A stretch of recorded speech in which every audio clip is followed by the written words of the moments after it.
For today's card, I'm using the Come to Bethlehem stamp set, which is still current in the Stampin' Up! Catalog. I'm going to start by stamping this image with the camels, the main image, and the camels and the star on some Concord Crush cardstock. This is some of one of Stampin' Up's in colors. Could use Elegant Eggplant or any dark color for this. Now, one of the things that I did with my stamp, this was actually all one stamp when I got the set. But what I found was that because this is curved at the bottom, every time I would stamp it, I was paying more attention to the larger image, and I was ending up with it crooked. And you could tell that by the star. The star would be sort of leaning. So I found that it was easier if I cut this apart. I also noticed that I was often wanting to do the camels in the scene in one color and the star in something different, and that's what I'm going to do today as well.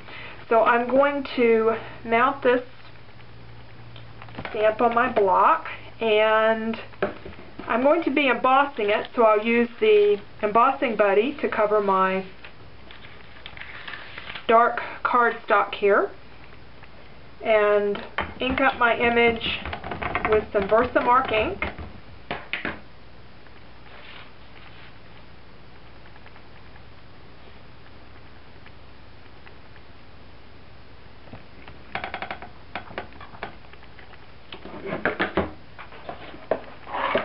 And I want to do the scene in gold. This is Stampin' Up's gold embossing powder. You could use other brands. I like theirs because it's a very, very fine embossing powder. Alright, I'm going to go heat set this.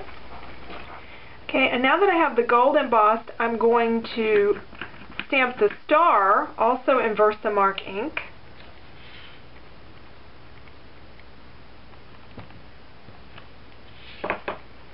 And I'm going to put silver embossing powder over the star.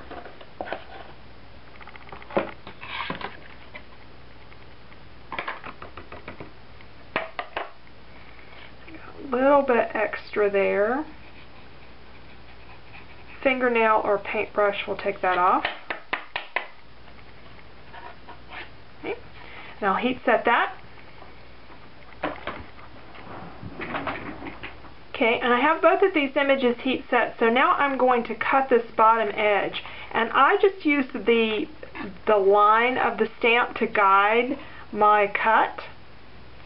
And working with a large pair of scissors really helps when you're making these cuts. Just don't go all the way to the very tip of your scissors.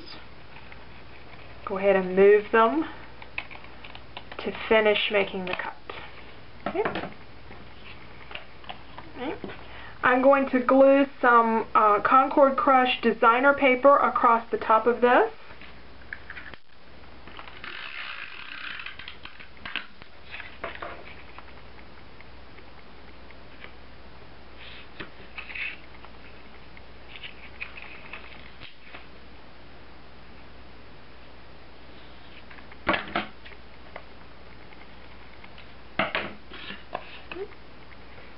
And the card base is a piece of River Rock paper that I have cut 4 1/4 inches wide by the full 11-inch length and scored at 5 1/2 inches to make a standard size card. And I'm going to go ahead and position, kind of lay this over the top so I know where I want my greeting or my message to go. The message is going to go right here in this cutout area. I haven't glued things down yet because I have a few other things I need to do. I'd like to get the greeting on there so I'll know where it's positioned. This is supposed to be the inside message, but I think it will look nice on the outside of the card. And I'm inking it up in basic black ink.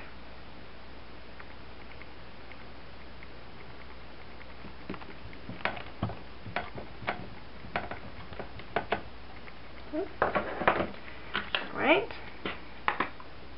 And now before I glue this section down, I want to add my ribbon. My ribbon is some organza. It's a kind of a purple colored organza that I get from Hobby Lobby, and I buy this in the fabric department. You could, of course, find this at Michael's or AC Moore, any of the other craft stores. You'll see the same kind of ribbon usually over in floral, but it will typically have wire in it. But in the fabric department, they have some at Hobby Lobby that doesn't have the wire in it.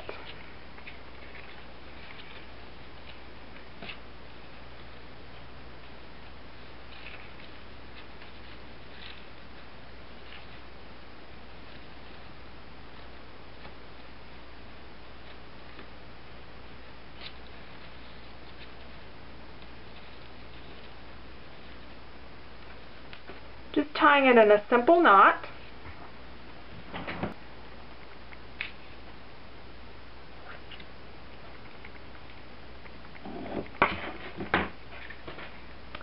And then the last step for my card, I'm going to attach the main image here with dimensional adhesive.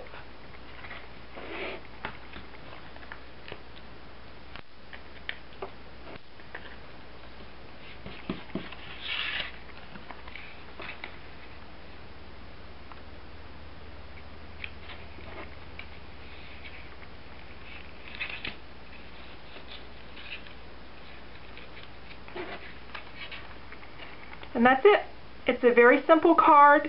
I find when you're doing Christmas cards, especially if you're going to do a lot of them, and most of us are going to do, quite a few of the same type, if you just do a few elements, they'll go a lot faster. And using the embossing powder, cutting the curve, it adds a lot of drama without a lot of different materials or a lot of steps or time.